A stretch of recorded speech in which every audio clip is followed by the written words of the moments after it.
Thank you for tuning in to Grieving Voices. Today, my guest is Jill Batiansila. She is the founder of Together We Heal community in Elk Grove, California. She is a wife and mother of two teenage children. After her biological father died in a plane crash when she was just 16 months old, she spent her childhood and early adulthood avoiding any topic on death. In her early 40s, God flipped the switch on her heart and mission for her life and wove all her life experiences into her nonprofit she now runs with the help of dedicated volunteers to serve those struggling with loss in its many forms. Thank you so much, Jill, for being here and for being my first guest as far as my new format for 2023 goes for highlighting nonprofit, not for profit organizations, foundations, things that people have created from the pain of their lives into purpose. And welcome to Grieving Voices. Thank you for having me. So I'm very interested in your story of what led to the work you're doing today and how that has transformed and changed over time. Did you find yourself on this path? I mean, as you described in your bio a little bit, you're kind of on this path for many years, but what did it look like early on after so much loss in your life? First of all, my mother remarried when I was 3 to my stepfather, whom I don't call my stepfather. He is God's gift to me. When my biological father passed away, I was 16 months old. My mom was living out on a ranch. She did have support. She had a lot of family support. And I think she had such a hard time grieving as a young widow that, I really became her source of comfort. And I received counseling all of my childhood. I have a half brother who's 4 years younger than I am. My mom was very invested in my well-being, making sure that I got the help that I needed. So I had therapy all through my childhood, into my adulthood. But I had a lot of trauma. I wrote my mom a letter every single night. I remember when I was in grade school, and I was so afraid that she was going to go next. I was so afraid of losing the people that I loved. And so I had a lot of I think, trauma and grief growing up, that A was always going to equals B. I even as my family, I had my own family and they grew up, I still had this thought that, oh my goodness, they're going to go next. My father died in a plane accident. One morning, he just went out and didn't come back. And so that was a continued thought that was going to happen over and over. And so I didn't want to talk about death. I didn't want to think about death.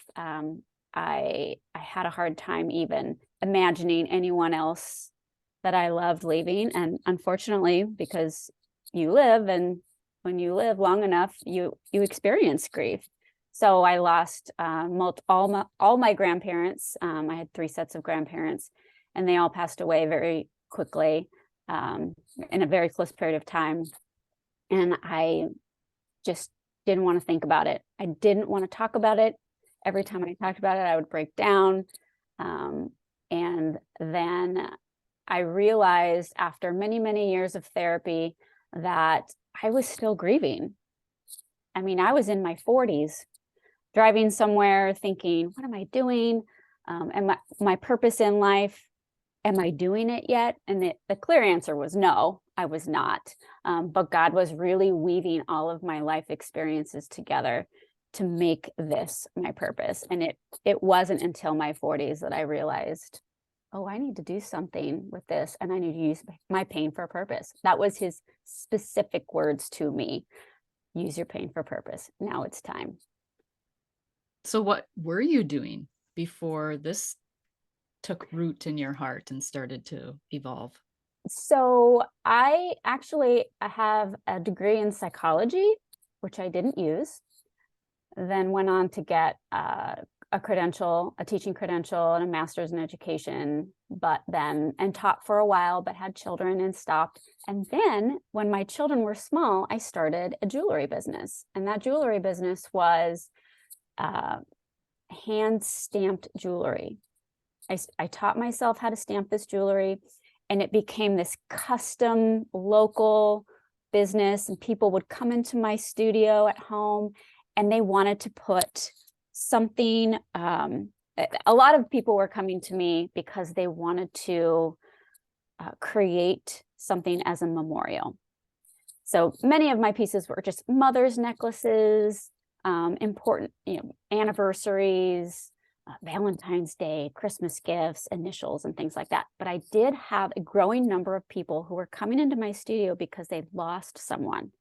And I did not understand this connection at first. But over and over and over again, people would be standing in my studio with me. We were creating this piece together. I'm writing stuff down, and within 5 minutes, they're crying. And I'm hugging them. And I'm offering comfort to them. And I'm thinking, what is happening? This is not my platform. This was not what I was supposed to do. But God knew better. He was weaving all of my life experiences, my psychology degree, my teaching degree, being a mother, being a griever together. And I remember talking to my life coach at the time, and I was saying, I don't know if I should continue with this jewelry business. My children are growing up, and am I missing things? And I just feel like maybe this is not what I'm supposed to do. And we talked a little bit about my history, my grief. And she said, why don't you use what you have and just start something, start somewhere. And so that's what I did. I mean, it really was, the jewelry business was the vessel to the nonprofit. And I still do the jewelry business, but it is not my heart anymore. And I really have become comfortable with the idea that maybe the jewelry business fades away because it got me here. And this is my heart. This is what I am meant to do. I love that story. And I'm curious if you personally felt like a failure when you decided to end that business, or if other people made the assumption that you had failed in some way. That is such a good question, because I've struggled with that for the last year. Starting the nonprofit I'm obviously, it's a grassroots organization, and I wear a lot of the hats. And I had this conversation with one of my best friends just a couple of weeks ago that I don't like to quit anything. And I haven't officially quit the jewelry business. My website is still up. I still get orders. I still actually use a lot of my pieces. I make memorial bracelets kits that people can put together. And there's little paperwork to fill out about their favorite memories of their loved ones. So I'm definitely praying about if and when this completely goes away, the jewelry business goes away. But I do know that the nonprofit has gotten to a point where I can't do it all myself. And I do have an amazing executive board, and I have wonderful volunteers that help me in different areas of the nonprofit. But I know that I can't half-ass this. So if I'm doing these two things, one is going to give. And it's just been, the jewelry business has been fading. I definitely went through a period of time where I felt like, no, this isn't what I first envisioned the jewelry business to be. But through talking with friends, talking with my therapist, it wasn't a failure at all. It was a success, because it led me to Together We Heal community. And I didn't know that was the end result, but God did. I bring that up because I'm a child griever as well. My dad passed away when I was 8, but there was a period of time I had a photography business, very much like you, a creative outlet business. And I found myself writing, I would write blog posts about my clients, and people would comment more about my writing than they did the pictures, although they were beautiful pictures and they loved the pictures. But I always got comments about the writing. People loved what I had to share, how I saw them, right? Like young 17, 18-year-old girls, I would write about what I saw in them, or families, or a wedding couple. And it was storytelling is Yeah. what I was doing. And they loved reading how I perceived them. And I had decided to start a blog, a personal blog, and decided I needed to close that business. I felt a calling for something more, kind of like you, right? Yes. And I do have a point in bringing this up. This podcast isn't about me, it's about you. But I want people listening to understand that when we find our purpose, the path there is doesn't always make sense, right? And Right. so when closing that business, I felt like a failure. And I felt, and people thought I failed too, you know? Mm. And but I knew that I had to let that go in order for something else to make room for this other thing that was Yeah. really burning inside of me, and that was writing. And I wrote a book, and that led to some losses in between, which made me realize, oh my gosh, I'm not okay. I was fine for a lot of years. I thought I was fine, which led to me becoming a grief Yeah. counselor. And so it's like everything leads to the next thing. Nothing is wasted. No, that is, And I yes, think that's been a very big component of um, Together We Heal community, is letting certain things go so that other things can come up and be brought to the light, brought to the surface. I think we have a lot of expectations about ourselves growing up, whether it's, just expectations that were put on us, or if you're like me, I have my own expectations that I obviously uh, need to let go in order for other things to come to fruition. and life has a way of putting those things, confronting us with those things, Yes. right? That we need to work through so that we can get to that point of seeing the opportunity and recognizing the potential within ourselves. And I will add that throughout my journey with my jewelry business, I did blog a little bit, and that also helped me realize my true purpose.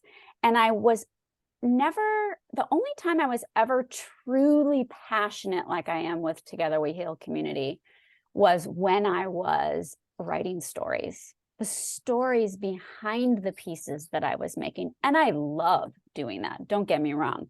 I love helping people through their stories in creating jewelry.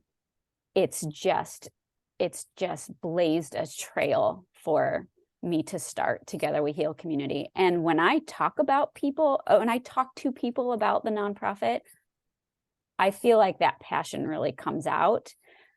It's so easy to tell my story now because my story is not unlike a lot of people's story. They just don't know it yet. They think, oh, I'm alone. I'm the only one experiencing this. I don't want to burden anybody else with this because they're happy and I'm the one that's stuck here. But the more you tell your story, the more people open up about their own. Or find an outlet to release the story, Yes. to tap into the feelings of what actually you've experienced. And I think that's the thing is so often we get caught up in the story. Mm-hmm. We recite it like a recipe card. Well, and then this Mm-hmm. happened, and then, and then, and then, and we don't really get to the nitty gritty of how it's making us feel and the impact Mm-hmm. it's had on us. I want to ask you a question as I think it's important for those listening because you mentioned, unlike me, you had therapy much of your life, most of your life, all through your Mm-hmm. childhood. Do you feel, I mean, again, nothing is wasted, but I'm just more curious because of what I do. I deal with grief specifically. Do you feel like it wasn't helpful for your grief specifically?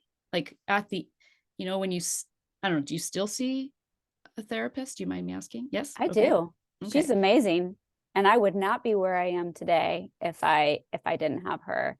In fact, I think I see her tomorrow. And that's not a failure either, right? Just Oh, because you're seeing a therapist, that doesn't mean you're like broken or messed up or well, anything like number that. one, we're all broken. We are all broken. And I don't sugarcoat that. There are parts in our life that break us. And I don't think that we're truly healed until that brokenness is wide open for us to see. And I am a big proponent of therapy. You don't have to be depressed. You don't have to be at rock bottom to seek counseling. Now, I think counseling is complicated because number one, I think people think I don't need to tell someone my problem. I know what they're going to say, and it's expensive. Can be expensive right now in our world. There is a shortage of them. So when you finally seek one, you're often just met with walls. Oh, it's a 3-month waiting period. Oh, I'm not taking new clients. Oh, you know, or you get to a therapist and it's been a difficult journey to get there and then you don't like them. Mm. So people often think I had one therapy, one therapy session, it was terrible. Okay. I always say, try therapy. If you don't like the person, you can give them up. You can try someone new. But my therapist knows me. She is by the books. She does not commingle personal, even though I have her cell phone and she's connected me with a bunch of other therapists. She draws the line with professional and personal. But I've seen her for, I don't know, 15 years off and on. Sometimes I would go every other week. Sometimes I go every once a year, just as maintenance. I call it maintenance. And it's healthy. Sometimes I'm driving there and I'm thinking, I don't know what I'm going to talk to her about with today. And then I just spew my guts for an hour and I feel so much lighter. And she has this perspective that I don't have. So it's important, I think, but I don't think therapy is necessarily for everyone. And that's okay. You need to find an outlet. And that's one of the reasons why we offer, and I know we can get into that later, but we offer outside of the box opportunities to heal because not everybody wants to go to therapy. They look at therapy and they go, no, no, no. Okay. There's a myriad of other ways that we can help you. Absolutely. And I don't know if you've ever heard of grief recovery. Have you? Is that not specifically grief recovery? Is it a method? It is a method, the grief recovery method. Yes. Yes. I have Okay. heard that. Yeah. Um, that is the one thing that helped me. I did attend therapy sessions in my early 20s, hypnotherapy, things like that. And much like what you mentioned, like my experience was not beneficial for me, but I think we come into our own time when we might be ready for something like that. Sure. I think too, sometimes we aren't ready to hear it. We aren't ready to really dig deep. And I can tell you then in my early 20s, I certainly was not ready. Yeah. And so I think we all have our own time in that when that happens. But I agree. And I think that as a griever, our society doesn't know how to deal with grief. We don't know how to talk about it. We don't know how to come alongside someone in their grief. We don't know. We are uncomfortable with hard conversations. So often people are afraid to express to the griever that I don't know how to help you. And sometimes that is just sit with me. Or there's a timeline to grief. It's been a year, right? You're good, right? You got through the first anniversary. You're good. I don't know how to help you. I expect you to be okay. And then they start, they're back to their regular life. And so it's important for people to not compare where they are in their grief with anybody else's. And the other point that I make to people who are grieving is you don't owe anybody any explanation as to where you are in your grief. I have come across people who are very stuck, and I don't see them pulling themselves out of that. And there is frustration with the people around them that are trying to help them, are invested in helping them with their grief. But grief can't be fixed, but we can go through it. We can go through it on the other side. I myself have experienced that grief and joy at the same time, but we cannot compare, even if it's 5 years down the road, where somebody else is in 5 years later. Grief is so individual. That's exactly why I started this podcast, Grieving Voices, to educate people on how, one, they can move through it themselves, and two, how they can learn through people's stories, how to support other people. And like this year, highlighting how people have moved through it themselves and now are supporting humanity on a greater scale. And it doesn't have to be this grand thing, right? I've never heard of Together We Heal with Community. And so this is part of my own curiosity too. Like what is out there? What resources and what wonderful things are people doing? And so it's out of my own pure curiosity too that I've decided to make 2023 make that a focus of my podcast this year. So let's talk about how this started, because you had no experience, right? You had, where did you begin? No, my only experience was grief. I'm a people person, I'm a connector, and I just knew I needed to start with a platform where it was everything that's out there about grief in one place. So I brought together some people who were willing to start a website with me, and we divided it into different areas of grief, loss of a spouse, loss of a parent, loss of a child, loss through divorce, loss through suicide. And we tried to make it this comprehensive website that encompassed everything that's out there in the Sacramento area into one place. So my goal is to really make Together We Heal Community a starting point. And, I'm the first to say I am not a licensed clinician, but I am an experienced griever. And I think that counts for a lot. And so we started with this website, and it took us about 2 years to build. And everyone who wrote the pages on the website were an experienced griever in that area. My dear friend who wrote the miscarriage page, she has experienced 2 miscarriages. And what she found, actually, as a closed off person, was after she wrote that page and then started kind of meeting people in her arena that had experienced miscarriage, she could easily talk about it. It was healing for her. And she realized, gosh, so many women experience miscarriage. So we started the website. And then my next step was, okay, let's start getting some things going in Elk Grove, because our community is close knit, but there isn't a lot out there to help grievers.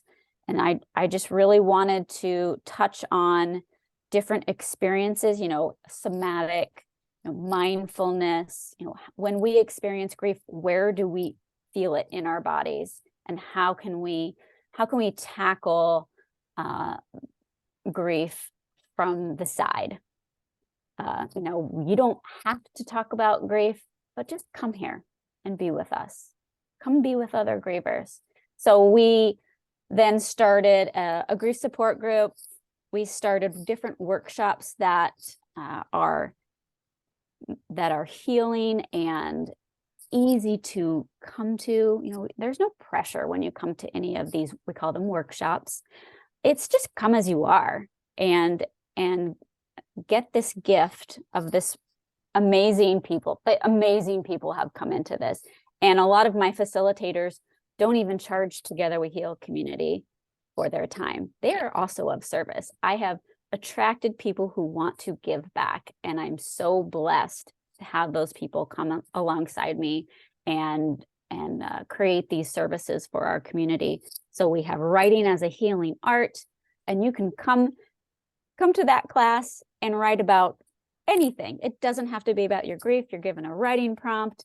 The facilitator is a griever herself, but she's also a retired writing professor and just super fun. And she brings snacks and she gives us some prompts, and we can write about anything we want, and we can share if we want, or we don't, but most of us end up sharing. We have yoga nidra, which is just mindfulness. You're literally laying on a blanket with a pillow, and you're being led through scanning your body and where you hold your grief. And it's Jill Weston of Breathing Space has been a dear friend and confidant in this organization, and she leads that once a month. She doesn't charge me. I have restorative yoga. We're having a decluttering through grief class this month. We're always finding new opportunities for people to come and just experience with no expectations. And for those listening, this is only in person, like in the Sacramento area, correct? Most of our offerings are in person. We do have some that are on Zoom. For instance, next month, Jill Weston is going to do her yoga nidra session on Zoom so that other people in other areas can experience that. Our decluttering through grief, which is actually this Wednesday, is on Zoom. I have people attending it who are in Colorado and other parts of California. So in the winter, we hold them at our space in Elk Grove. In the summer, we hold a lot of workshops out at our farm where we grow flowers, which is another part of the conversation. No, actually, bring it up right now, because I saw that in your information, and I think that's a beautiful idea. So please share. It's one of my favorite parts of this. In the summer, we grow flowers out on a local farm. A dear friend of mine, Cliff Wilcox, who's going to be 80 this year, lets me grow flowers, and we give them away all summer long. It's our outreach portion of Together We Heal community. It gets people involved in being outside. We have lots of volunteer opportunities for people to go out there and plant and weed and arrange and deliver flowers. We have different businesses in Elk Grove that are willing to take those jars during the summer on a weekly basis. We bring 10 to 20 jars to a couple places around Elk Grove, and people can pick them up for free. And it's just a way of encouraging people to start a conversation. So you can walk in, grab a jar. If you want to leave a donation, you can, but we don't ask for that. And it's an opportunity for them to bring flowers to someone who they know are experiencing stress or anxiety or loss. It doesn't have to be through grief through death, but we're all grieving something right now. You know, we live in this broken world, and with everything that's happened the last couple of years, all the uncertainty, there's so much grief. There's loss of normalcy.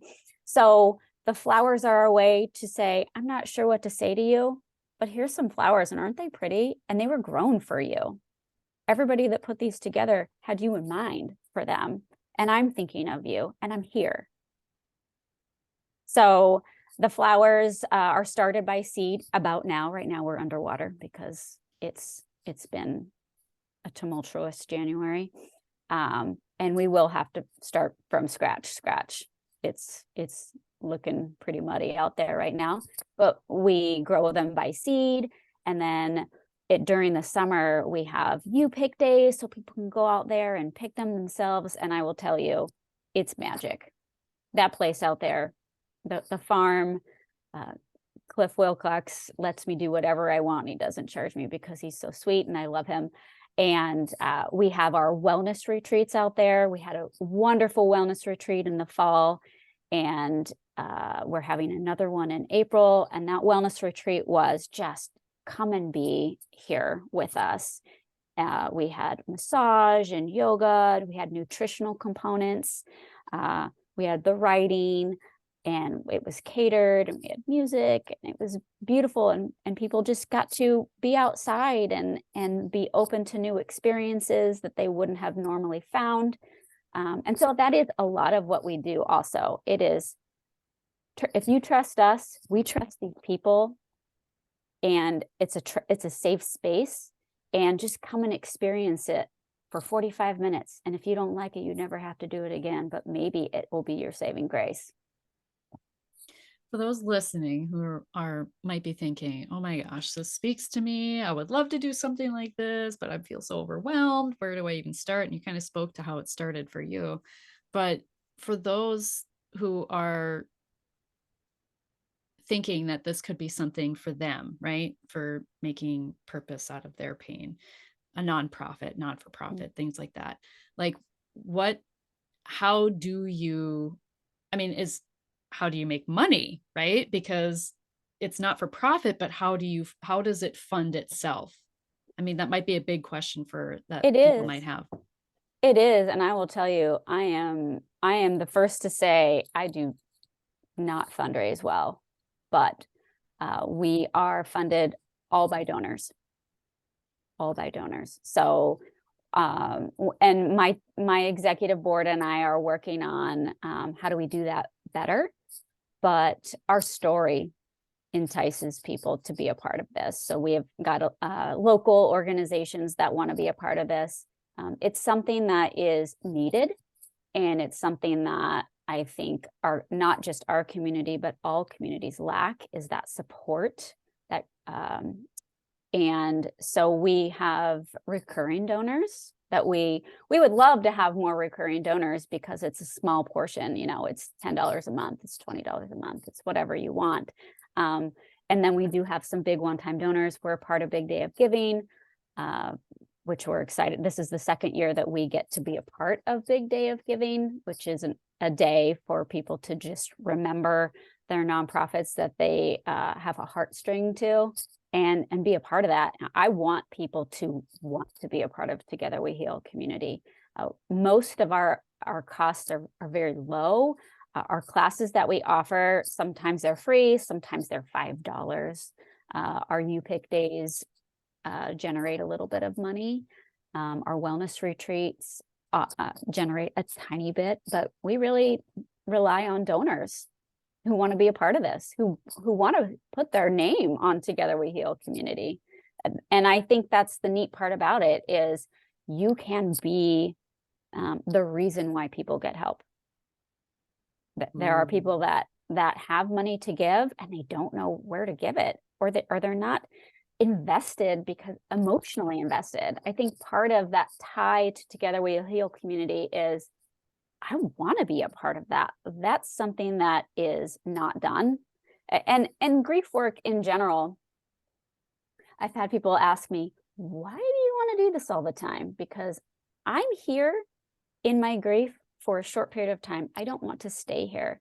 So why are you doing this? Because this is hard work emotionally. To when people contact Together We Heal community, it's me. I'm the first person they reach, and it's hard sometimes. And my answer is, that's because God put this on my heart.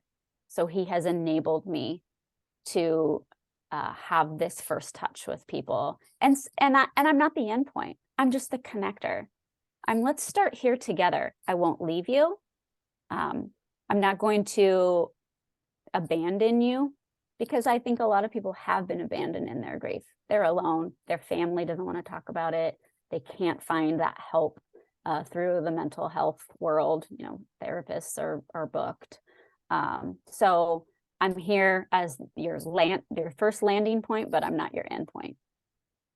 I love that. And I love how I just want to highlight something you said, in that if someone who's listening, if this isn't something that's maybe meant for you to create an organization such as you did, you can still volunteer for an organization like this and find some purpose and meaning through your own story, but in giving to others, right? Yes, I think it is an overwhelming process to think about starting your own nonprofit, but I think where you can start is in your community. Find nonprofits that are already doing it, and just say, I'm here. Let's start at ground zero, but I'm here and I want to give back and start from there. Well, and here's the thing I want to highlight too is that we all have our own unique strengths.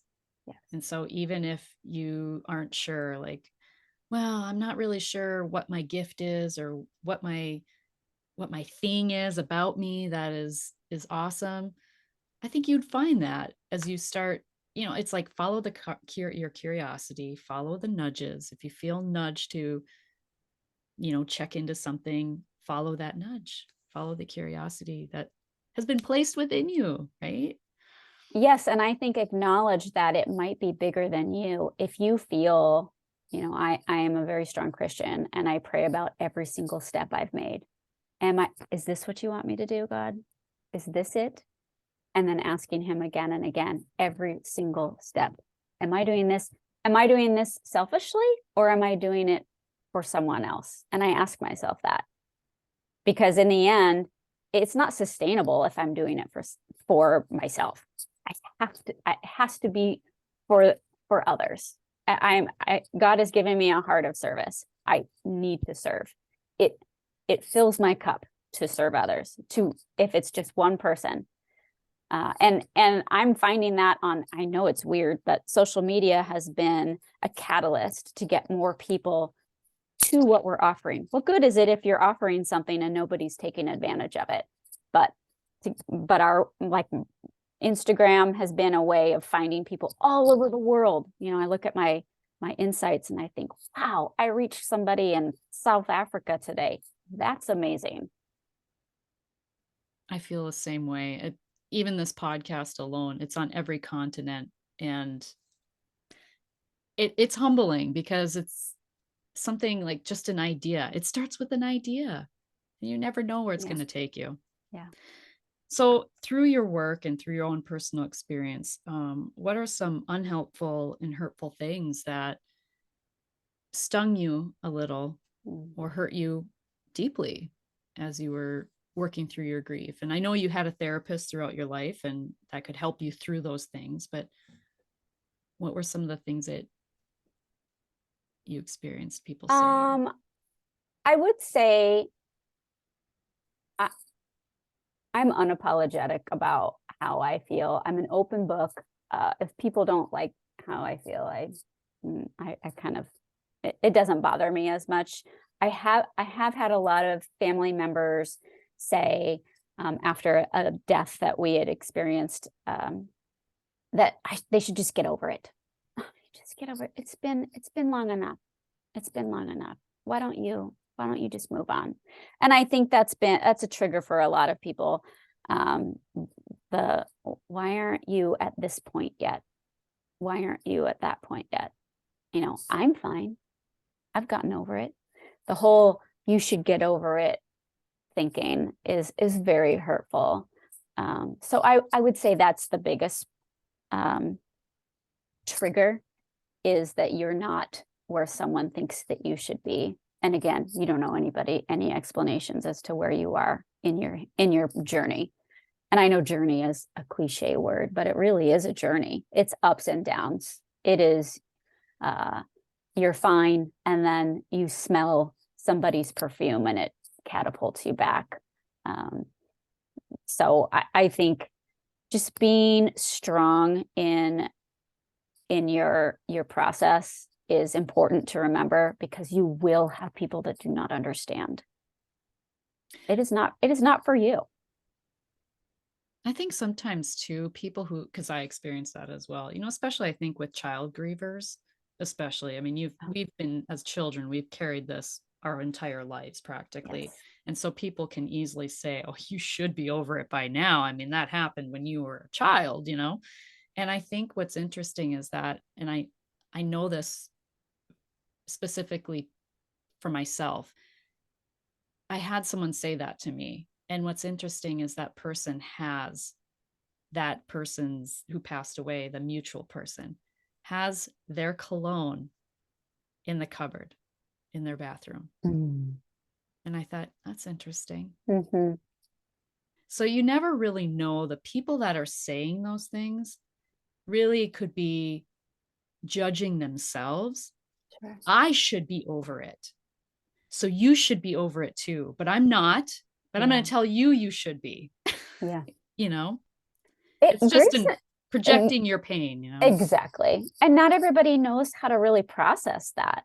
So just like any child with a wound, often that wound becomes a way that you hurt others. For sure. And so what has your grief taught you? That God has made us resilient beings. You know, I've spent a lot of time pouring myself over my grief, you know, reading the Bible. I mean, my grief has taught me lean on the Lord. The human beings in our world, whether we're extremely close to them or they're enemies because they've said things that hurt us, um, human beings are going to disappoint us. So my grief has taught me trust the Lord, um, read over his word, lean into him, and he will guide you. So he has guided me. You know, one of my prayers when God set this on my heart, and I literally know the moment that God set this on my heart, and he said, use your pain for purpose. It's time. He said, you stay in your lane. I'll bring the right people at the right time. And that is very important. I will bring the people to you at the right time, not in my time. So I think that there is a reason why it's taken me this long to start this organization. I have had to, and I use this word often with people, sometimes you just have to sit and marinate with it. Marinate in your grief. It's an awful place to be, but without that acknowledgement, you're not going to heal. So he has brought, because I've leaned on the Lord and waited for him, he has brought me. It's a gift. I meet someone new through someone else. The power of networking. The power of networking. But God's the boss of networking. And I'll meet someone, and after I just kind of sit and think, whoa, I could have never done that on my own. Never. I could have never met that person. I cannot believe I just met that person. And look at all the good we're going to do together. This person is going to make my organization better. I love that. I love how you said that. God is the boss of networking. It Good. That might really is. be your quotable for this episode. I love it. So let me ask you this. What have you learned about yourself in starting Together We Heal community? No, I will say this.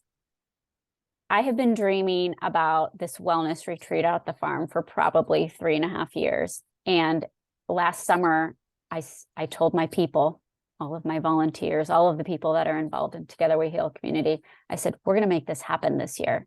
And we threw it together in about 3 months. And afterwards, one of the facilitators came up to me and she said, you know, I'll be honest, I penciled this in because I thought there's no way. But what I learned is, oh, Jill's doing it. This is going to happen. And so I have a lot more confidence in myself that if I follow God's lead and do the things that he's telling me to do, I will not fail. It is, I just know God and I prayed about this, and God said, do this. So I know he's going to make it happen. And so I've learned that I can get a lot accomplished. I am a squirrel. I am a self-proclaimed ADHD child, but I can get a lot done. And a lot of that is because God and I did it together. God brought in the people. God brought in the donors. And so God's leading this. So this is happening. So not doubt myself. I don't doubt myself. And that's great advice for others as well. I hope so. Absolutely. So, is there anything else about Together We Heal Community or your story? Anything you didn't get a chance to share that you would like to add? Mm. Well, since we're on the topic of starting nonprofits, I do, one of my pieces of advice is you can have big goals, but you need to start small. Don't overwhelm yourself with the end result. Start with what you have first. You can have your 5-year goal, 7-year goal, and know that that goal will change.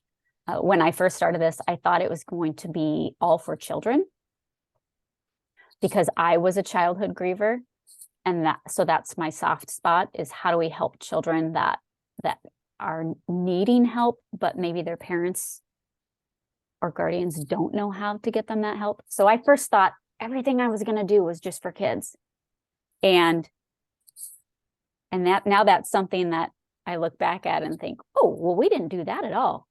Are we going to do that next? Are we? So start small. God will bring the right people into place when it's time, but you start with what you can do at the moment. And like the flowers started with, I asked the farmer, hey, can I grow some flowers? I'm not even really sure why, but I just want to. And he said, sure.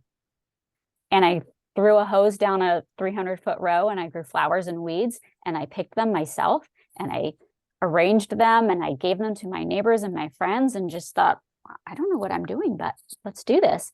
And now last year we had over 1,600 feet of flowers. We gave away 650 jars-ish more. I had no idea I was going to be doing that. So, be open, but start small. I want to share something you said and just kind of piggyback it, because even though your services and what you've done haven't like tailored to children, I think the biggest impact that we can have on children and their grief is, as adults, we learn how to process our own, and we actually do work on our own stuff, because in doing so, we become better parents. We become better individuals in the community. We know how to better support children in their grief. We learn through our own processing how to better support children. I think really, truly, I mean, it starts in the home. Yeah. And so I can just attest to myself, and maybe you can too, is I was a raging mom because I had a lot of unprocessed grief and a lot of unprocessed anger. Mm-hmm. And as you become a parent, it brings up all of your insecurities. So to starting a business, right? And Yes. I'm sure that starting this nonprofit, it brings up everything. It's so confronting. And you have no choice but to deal with it or become this. It brings out aspects of you that you aren't proud of. Yes. And again, I'm a parent of 2. Oh my goodness, let your children see you cry. Let your children see you be broken. I think that's important. Now, you don't need to be a hot mess 24/7, but I think it's important for them to see you be human. Yeah. Being human means you're going to hurt. That expectation that everything's going to always be okay is not realistic. So how do I show my kids how I've coped with the pains of life? So be open. Don't be afraid to have those conversations with your kids. Let them see you cry. Oh my goodness. Let them see you cry, and let them see you, work through your struggles. Have an open dialogue with them. I am always telling my kids, if you need, it can be messy. Tell me what's on your mind. I sit with them. My husband and I pray with them. We have devotions. Life is raw. And I think it's important for our kids to see us in that raw mode. It's not something that you cannot protect your children from pain. You can't protect yourself from pain, but we need to talk about it. We need to have an open dialogue, and it's ugly. And we can become better equipped. There are Absolutely. tools, there is knowledge out there. Pick up the book, the Grief Recovery Handbook, for starters.